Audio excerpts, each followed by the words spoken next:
Hello, everyone.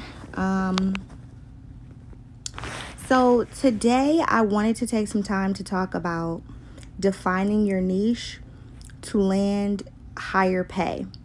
Now, I'm working on a series where I'm going to be covering jobs or job titles that you've never heard of before. And I'm going to be having conversations around locating these titles and defining your niche so that you align with these titles. So I'm constantly getting data from my clients, from the questions that you guys ask me, and that data gives me insights, and I use those insights to do market research and to just analyze my data and see what I come up with. And what I'm finding is that one of the main problems that candidates or job seekers or clients or whatever I want to call them today, what's happening is that people are having trouble finding out what type of jobs they can do. So what happens is people kind of look to the media and look to trends, and those trends kind of give us ideas about where our career can go. So if I'm servicing 100 clients, and all those 100 clients, 30% of them want to work in HR, 30% of them want to work in project management, and then the rest of them just don't know what they want to do. Everybody wants to target the positions that are being pushed in the media. So you hear about these PM opportunities. You hear about these HR opportunities. You hear about, positions as a teacher or positions as a COVID contact tracer. You hear about these opportunities, but you rarely hear about the behind the scenes opportunities that have substantially higher pay and that have substantially more opportunities, because most people are just applying for those popular trending roles. So part of defining your niche directly aligns to identifying better positions. What happens is when I have these conversations with my clients, the number one trending thing people say is, well, I don't want to limit myself. When the reality of it is that limiting yourself is actually a great approach. Now don't get me wrong. You have people who have worked just kind of these general positions like an administrative assistant or a customer service rep or a call center rep or just some type of assistant of some sort. And in these positions, you touch so many areas of the business. And so people want their resume to reflect their versatility, which is not always the best approach unless you're looking to make a lateral move or transition into another general position. So part of defining your niche is, looking at the jobs that you've had over the past 5 to 10 years and identifying what areas that you've consistently touched in all of your previous positions. So let's say, you were an administrative assistant, and let's say you did some payroll. You did some benefits management. You did some onboarding. You did, yes, we're still offering resumes. Let's say you did some data entry. You did some project management, and wanting your resume to reflect every single function that you did because you want to give yourself credit for that. But essentially, you're creating another general resume. And so you're only going to be seen for positions that are in that tier of employment versus going over your past experience and saying, hey, in the past 3 positions, I did payroll in all those positions. I did some project management functions in all of those positions. I did XYZ in all of those positions. And then saying to yourself, okay, I'm going to create a resume that defines me as a project manager. I'm going to create a resume that defines me as a, human resource professional. So now you're categorizing yourself, but then you want to kind of go a little bit deeper than that. So when you target these general positions, it kind of makes you, it encourages you to generalize your resume, but everybody's doing that. These positions that are considered general are getting thousands of applicants for one vacancy. So you have to peel back another onion.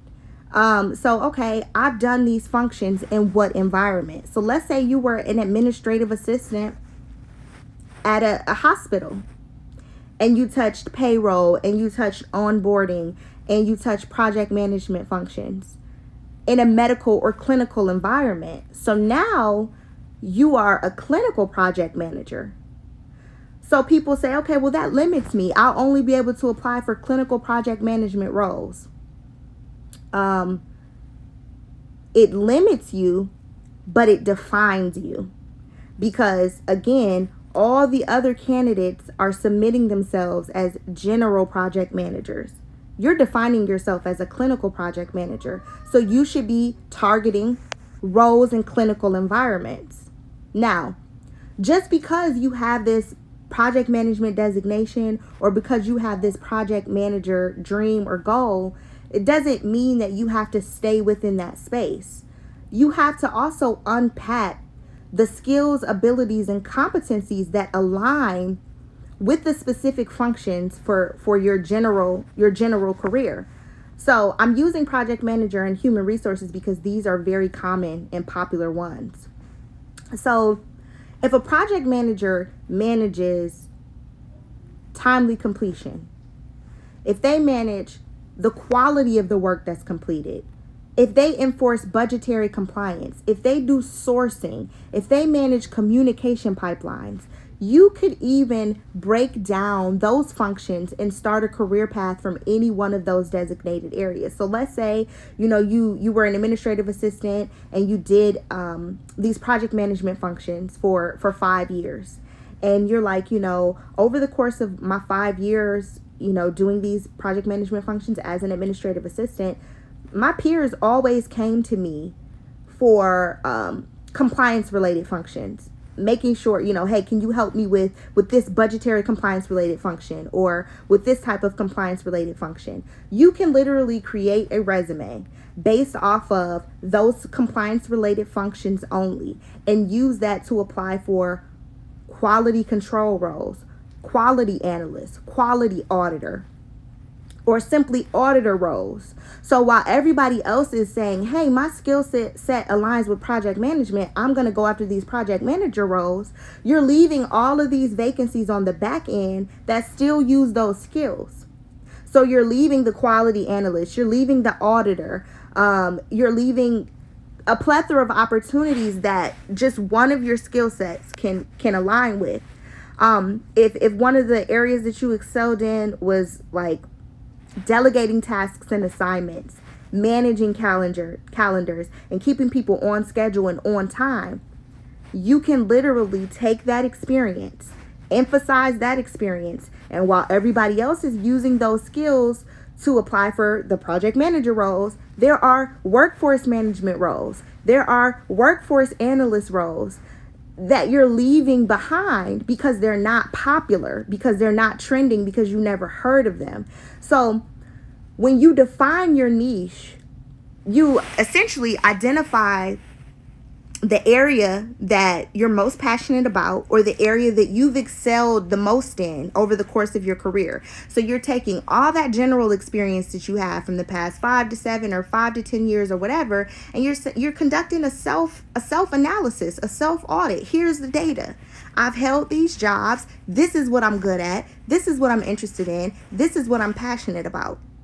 And so you can take those strong points and then carve your niche, define your niche. And you can define 3 or 4 niches. You can say, hey, well, I'm good at all of these things. Well, you will need, if you say, hey, I'm good at these 4 points, then you will need 4 different resumes. So you're not really limiting yourself when you define your niche. What you're doing is you're marketing yourself, because employees who have defined their niche, or candidates who've defined their niche, they get paid more because they're coming in the door with a special skill set. Everybody's been an administrative assistant. Everybody's worked in a call center. Everybody's been a receptionist. So everybody's had some type of coordinator title. So everybody essentially is saying, hey, okay, the next step up is project management, because they're not defining their niche. So when you take those extra steps to look at yourself and see, where do I fit in? Where do I excel? What am I most passionate about? You can break down these roles into micro roles. Now you're walking in the door as a quality analyst, a quality auditor, a compliance analyst, a compliance auditor, a workforce manager, a workforce auditor, a workforce coordinator. By emphasizing one skill, then you can also use the environment that you worked in to differentiate yourself. So I'm a quality analyst or a quality auditor, and I've worked my past 5 to 7 years. My experience has been in a hospital setting. So I'm a clinical quality auditor. I'm a clinical quality analyst. So now you have a starting point. So what organizations within 25 miles of me hire clinical roles? That could be hospitals. That could be doctors' offices. That could be pharmaceutical companies. That could be a wide range of, it could be a science lab that makes makeup. Any role that has a need for clinical contributors, because you're defining yourself as a clinical quality auditor or clinical quality analyst. These are in high demand. These types of positions are in high demand because they are a special skill set. How many people from the age 5 have said, "Ooh, when I grow up, I want to be a quality analyst"? It usually doesn't happen like that. So by defining yourself and carving out your niche, you're essentially saying, hey, these companies have this void to fill, and it's really hard to fill these positions because most people are targeting the trending roles. So I'm gonna market myself as such. Not only will you get more money, but you will also get more opportunities. Even though it seems like there's less opportunities, you have to look at the numbers. So yes, you may see 100 project manager positions, but if all those positions are getting 1,000, 2,000 applicants, then those 50 or 25 quality analysts or quality auditor positions that you see that are only getting 30 applicants, there's actually more opportunity there. So we've got to get out of that mindset of, I don't want to limit myself. No, actually, limiting yourself is when you present yourself as a scarcity. Hey, I have this special skill set. I've defined my niche. I've identified what I'm good at, what I'm passionate about, the areas that I excel in, and I've created a strong resume that, supports this business case, that supports my education. Even if your education is unrelated to the niche you've defined, you have to essentially find, what's the business case? There's got to be some type of connection. It doesn't have to be the whole core curriculum. If it's 4 classes that you took that connect or relate to whatever it is that you're defining your niche in, that's enough. Your resume just needs to support that. It needs to build a picture that supports what you're claiming to be. I'm your new quality analyst. I'm your new clinical quality analyst. So your resume needs to be a strong foundation of all the clinical quality functions that you've performed, all the audits that you've performed. And see, we need to stop being afraid to give ourselves credit for the things that we do. So I talked to someone and she said, well, I like data entry. I've done data entry. So you think something like taking working in a doctor's office or working in a physical therapy office or something like that, and you take patients' information and you take it from the paper, the form that they fill out, and you put it into a system. That's not data entry. That's data migration. That's data entry if you're 19 and this is your first job. But when you're 25, 30 with a degree, that's data migration. That's new client onboarding. That's new patient onboarding. Whatever you're trying to build. So if I was working as a receptionist or as, the person who checks you in at the hospital or at the doctor's office, and I decided, hey, now I want to go work at an insurance company and I want to be a provider enrollment specialist. I'm going to focus on data migration. I'm going to focus on patient onboarding or, new patient onboarding. I'm going to focus on the relationships that I've built as the receptionist with the insurance companies. I'm going to focus on the contributions that I've made negotiating contracts for this doctor or physical therapist that I work for. So now I'm a provider specialist, because every time the provider, I'm a provider specialist, every time the insurance company calls the provider's office, I am the liaison. I'm the middleman. I'm the person that's, facilitating all the transitions, all the changes between the provider and the insurance company. So I'm going to market myself. I'm not going to market myself as the receptionist or the patient access representative. That may be my title, but I'm going to market myself. My headline is going to be, provider specialist.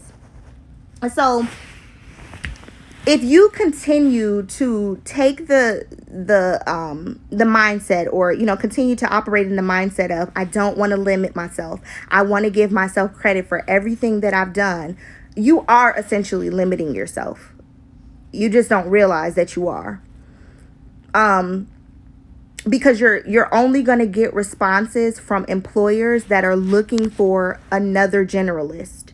So the entry-level experience that we gain transitions us to general level. A general level employee is someone who may touch various aspects of the business, but doesn't have a whole lot of ownership or responsibility. They're a co-contributor. So I'm saying that to say the generalist level of employment is an opportunity for you to get exposed to various aspects of the workforce. You get exposed to various aspects of the company that you're working in, because you touch multiple processes. You work with multiple work groups. You have to do research in multiple areas. And then it's the same for the workforce, because in touching all those areas internally for the company, you also see different sides of the business. So it's supposed to be an opportunity to expose you to multiple different areas at the general level. And then you use that exposure to see where you fit in. What are you passionate about? Where are you excelling at? There are so many opportunities out there that people are overlooking simply because they're not defining their niche. You have some people that continue to stay in mediocre places in their career because they don't want to limit themselves. And essentially, by adapting that mindset, you are limiting yourself, because there's no growth. There's nothing for you to build upon. Once you've mastered general level, which is, hey, I can answer the phone, I can research something, I can call another department and get an answer for you, I can do some paperwork, I can coordinate. Building a career, you have to take one piece of the general level and add blocks to it. So if you touched one piece of accounting, if you worked in a call center and you did billing and you're like, I like this part, I like working out payment arrangements, I like putting accounts on auto pay, I like researching billing discrepancies. If that's what you like, your whole resume should be focused on those functions, and you can add 1 or 2 lines that cover the other things, like your soft skills, like, showing that you can communicate, showing that you can meet metrics or whatever. But you have to pick out a building block to add to it. So if I'm like, hey, I love this billing part of my call center job, if I could only do this, I would stay here forever. Well, now you know that you're probably passionate about a career that's somewhere in finance. But if you take this resume and you put that customer service call center and you focus on every issue that you've helped with, from troubleshooting to billing to service recovery, I'm not seeing where you've invested in a foundation. There is no foundation. You just do general stuff. And so I'm going to put you in another position that does general stuff. But when you start picking, I'm going to pick this topic. I like the problem solving aspect. Oh, so you like conflict resolution. Oh, you like managing relationships. Oh, you like customer retention.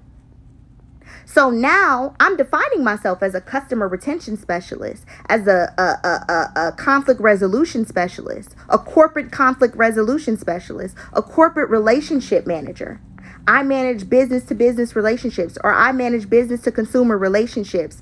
Now you're defining yourself. So if I'm running a company And I have major customer service problems where my customers are angry with me. They're consistently leaving me bad reviews. They hate this place.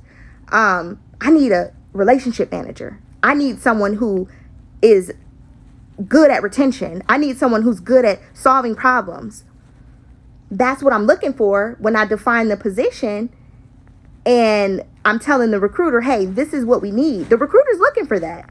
So they're taking that magnifying glass and they're looking for that. And you have one line about problem solving. You have one line about conflict management or conflict resolution. So I'm moving on because you have one line about that and then a line about billing and then a line about troubleshooting. You have all these lines and I'm only looking for one thing. So if I'm constantly getting applicants and I got 100 applicants and 99 of them have general resumes, now the position that I'm seeking is considered a hard to fill position. So I may have to increase my pay on this role or my pay on this opportunity because I see that this is a limited skill set. So then you come through with a resume that's only emphasizing what the employer is asking for because you've defined your niche. Now you're getting a bigger title. And then now this title is more defined. So now 80% of what you do is conflict resolution or problem solving or corporate relationship management, whatever. So now the next step is, I can be an account manager. I can be an account executive, or, I can do end user research, whatever it is. But you have to define your niche because that is the foundation of your career. Otherwise, you're going to continue to find yourself in general roles for people who doesn't matter what your degree is in, doesn't matter what your background is because it's just general. So niches pay more because pay is based on the market. The market defines the pay by identifying how many people in the employment market have this skill set. What are other employers paying for this skill set? What education or training is required to gain this skill set?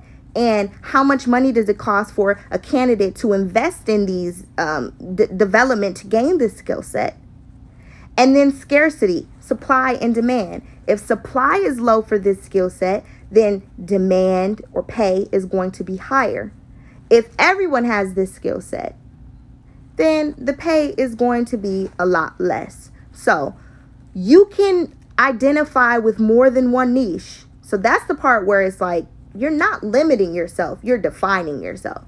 So you can align yourself with multiple niches. You can say, hey, I want a resume that focuses on my relationship management. I want a resume that focuses on the financial side of it. And let's say you're one of those people that's always contributing solutions to the workforce. Let's say you're one of those people that tracks those complaints. Okay, I get 10 complaints a day about this issue. I'm going to recommend a solution. Oh, okay. So you have continuous improvement experience. So, you're a professional that's focused on internal process improvement, streamlining processes, implementing customer strategies and solutions into the workforce to improve customer relationships and improve workflows. So that is my point. A lot of times, even with the whole, resume writing things, essentially this is an investment. It is an investment. A career coaching session is an investment. Sitting down with someone and talking to them saying, hey, how can I strip down my experience to define my niche? That is an investment because not only does that conversation give you a starting point, it gives you long-term, short-term goals to accomplish. And one conversation can set your career up for the next 5 years. Having multiple resumes that align with different niches is essentially, it's an investment because it's going to get you the conversation that's needed to build this career. So, and I understand that, people have limitations. I get that. But I want you guys to really, really, really take these types of investments seriously. I know who my demographic is. I know who my customer is. And I also know from a recruiting standpoint, I also know, thank you, Mia Soul and Tracy. Go ahead and send me a DM and I can send you the information. I know from a recruiting standpoint who those clients are that actually land the high paying jobs. And the people who invest in their career development, the people who invest in mentoring, the people who invest in, the extras, they tend to get the higher paying jobs. So I want to really, really encourage people to start taking it more seriously. Even when I hear my clients who are like, this degree, go ahead and send me an email. All you guys can, send me a DM. You guys can all send me a DM. So essentially, I guess my point is that your degree was not a waste of money. It wasn't a waste of money. It's a waste of money when you think that getting the degree was everything you needed to do. It is a piece of the puzzle. It's an important piece of the puzzle, but it is not the complete piece of the puzzle. So a degree ultimately teaches you how to think. A degree ultimately demonstrates that you have a high-level overview of a specified field or industry. It shows that you can show up and complete something. It shows that you can research and come to conclusions. It shows that you can work independently. It shows so much, but the degree plus the experience. So once you get your degree, you go and you get that general level experience. So I've got people who they're like, yeah, I got my degree in business administration. Okay, so you got a general business degree. And so you got a general business job. And maybe that was in a call center, or maybe that was as a receptionist or whatever it was. And that position exposed you to marketing. And you're like, wow, I really like this marketing. Wow, I'm really good at digital marketing. Wow, I went from answering the phones at this company to now building social media accounts and, doing digital ads. Okay, so I have this business administration degree. I transitioned from an entry level or general role. I defined my niche. So now to show even more complicit mastery of this skill, I'm going to go get a certification. I'm going to go get the title. And then you build on that and you continue to build. Your career should never stop building. It should never stop growing. You should never stop investing in things that are going to make you more money. I remember when I got my master's degree and people laughed at me. They laughed at me for getting you don't need it. Now I'm a consultant. So education, the end all be all, doesn't even always have to be a job. It could be your own. It could be your own thing. Once you get to a point in your career where you're like, none of these jobs define me anymore. You've mastered your career to the point where you've peaked. There is no job that you can go to next. Now you've reached consultant level. And if I'm going to hire someone as a consultant, whether that be for a business that, I own a business and I'm hiring a consultant, or whether that be, on the large scale, corporate consulting, they want to see letters. They want to see designations. They want to see evidence of mastery. So that's what your certifications and that's what your education is. It's evidence of mastery at a certain level. And so those are the things that people trust. Now, another thing that I want to speak on as well is, I lost my train of thought. Applying for small companies, small businesses, companies that you've never heard of. Another thing that other people are doing is people are really, really focusing on the big companies because of the stability, because of the reputation. But understand that the past 5 years, trends in business have been small businesses growing immensely because of the internet, because of social media, because of digital marketing, because of social media and internet networking. So a lot of the opportunities and positions are with smaller companies, and there are trade-offs. When you get a position at a smaller company, no, it may not be stable. No, the pay may be just a little bit less. The benefits may not be as good. But at the end of the day, when you work for these startup companies and you work for these small businesses, you get the opportunity to touch so many areas of business that a built up company wouldn't even let you infiltrate. Small businesses will require you to wear so many hats, and that will help you further define your niche. Small businesses are going to give you the opportunity. They're going to give you the title, and they're going to give you the opportunity. And when you start looking at your career from the perspective of a foundation, building blocks, building upon, just like a credit report, you get your first credit card in college, and then you pay it on time every month. Now they've increased your limit. Now you're still paying it off. Now you're getting a credit line. Now someone wants to give you a personal loan. Now you have a 700 and you're getting an Amex. Now you can do whatever you want. You can get any kind of loan. Your credit score is top notch, top tier. Same thing with your career. I got this position. I gained this exposure.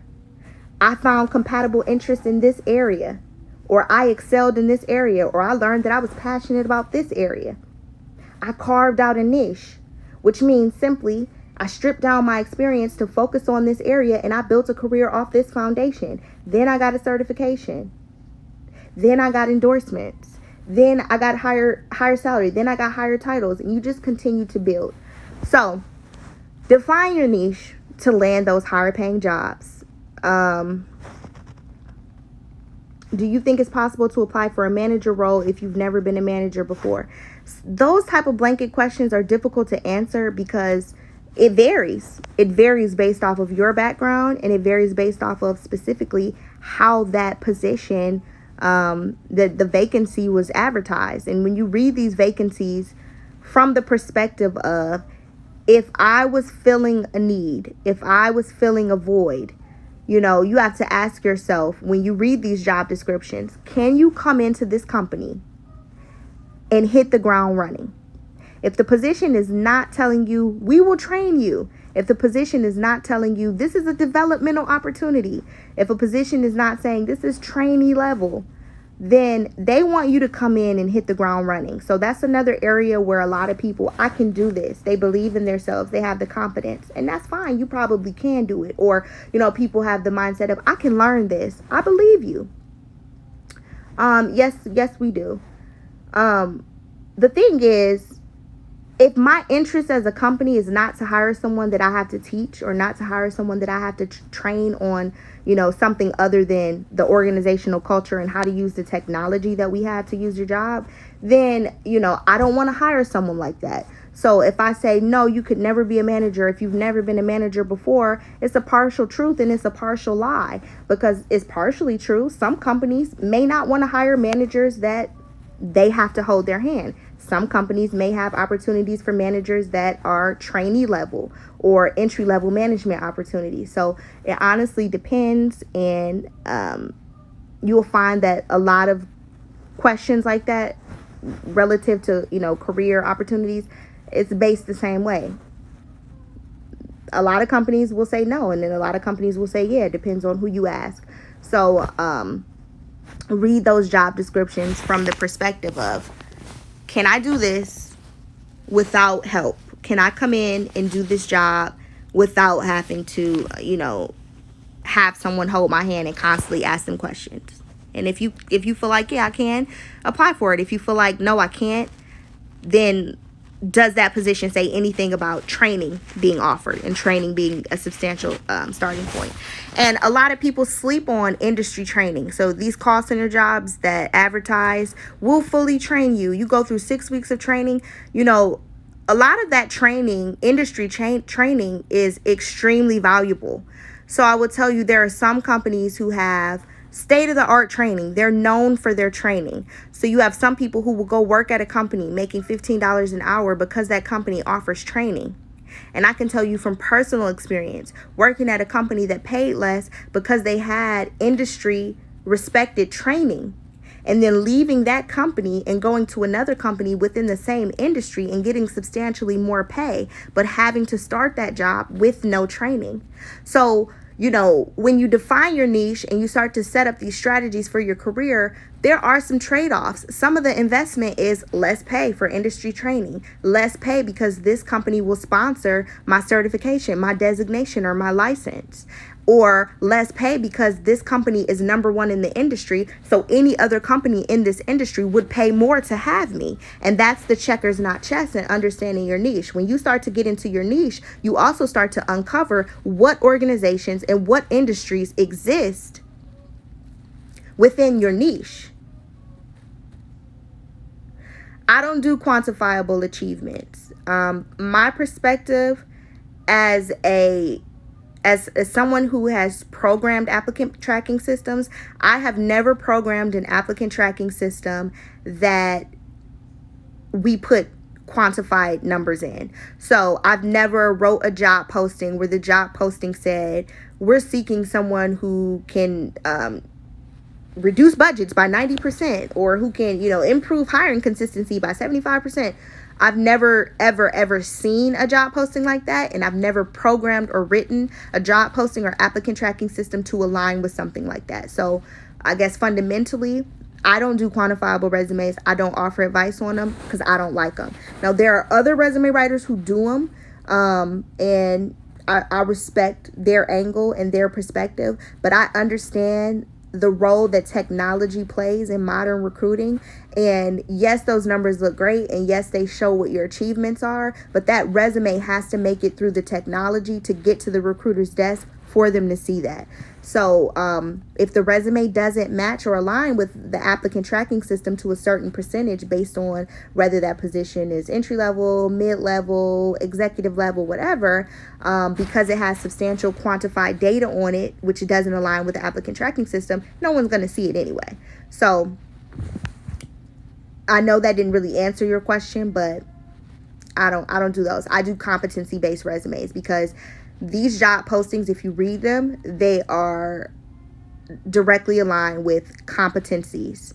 Results are great. You can put your results without quantifying them. So if you developed a standard operating procedure or a best practice guide that reduced your average handle time or reduced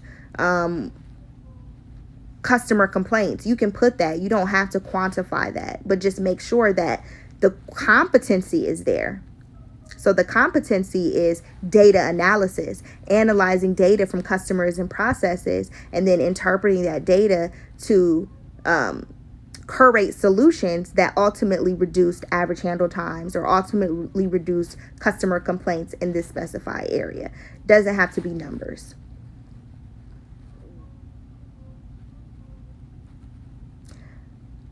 It depends on what the internal guidelines are. So if you're talking about internally, usually you can't apply for a new position while you're on probation. So it just depends on the company specifically. So I'm going to let you guys go. I just wanted to jump in.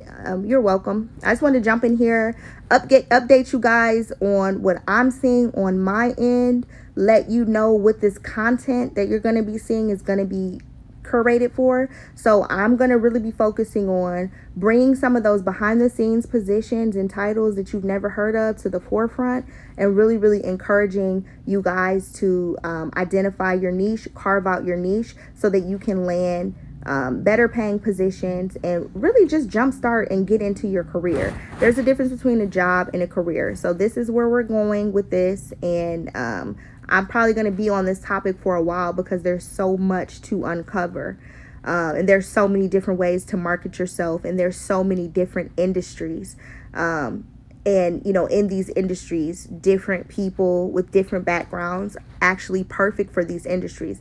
Like the post I did yesterday about the bank, how many digital marketing or digital content developers would think to apply at the bank, So, you're welcome, everyone. And I will save this.